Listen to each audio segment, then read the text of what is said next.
देखिए, आपने एक लाइन बहुत ज्यादा सुनी होगी कि there are no winners in war, यानी युद्ध में कोई विजेता नहीं होता। लेकिन अभी जो ईरान, इजराइल, यूएसए के बीच में ये जो लड़ाई हो रही है, इसमें कुछ लोग विनर्स हैं।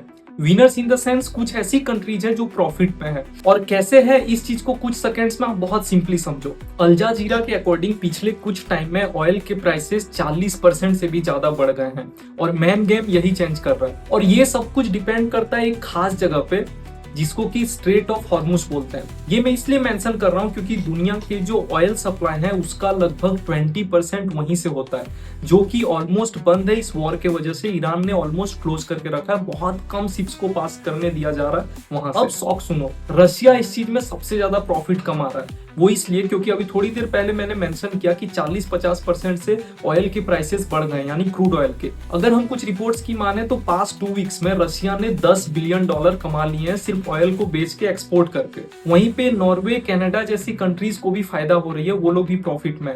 इसलिए क्योंकि ये वॉर के वजह से मिडिल ईस्ट में सप्लाई हिट हो रही है और कंट्रीज अल्टरनेटिव सप्लाईज ढूंढ रही है, और वो लोग भी काफी ज्यादा ऑयल, गैस ये सब एक्सपोर्ट करते हैं। और एक सिंपल सी बात है कि जब ऑयल महंगा होगा तो जो बेचेगा वो फायदा कमाएगा। वहीं पे अगर मैं इजराइल की बात करूं तो इजराइल भी कहीं ना कहीं स्ट्रेटेजिकली एक विनर माना जा रहा है। वो इसलिए क्योंकि इस वॉर में ईरान की मिलिट्री और न्यूक्लियर पावर इंपैक्ट हुई। वहीं पे जो उनके थ्रेट के चांसेस थे मिलिटेंट्स ग्रुप से, जैसे हजबोल्ला, हमास या हूथीज, जो ये सब हो गए, वो चांसेस कहीं ना कहीं कम हो गए। और कुछ कंट्री जो इस चीज की वजह से एकदम डायरेक्टली हैम्पर हुई है, डायरेक्टली इंपैक्ट हुई है, वो है इंडिया, यूरोप, जापान और gulf countries. Gulf countries oil और गैस का प्रोड्यूसर भी है, वो लोग एक्सपोर्टर भी हैं, बट फिर भी वो लोग बहुत बैडली इंपैक्ट हुए हैं। इंपैक्ट इसलिए हुए हैं क्योंकि स्ट्रेट ऑफ हॉर्मुज जो है वो एक वाइटल रोल प्ले करता है।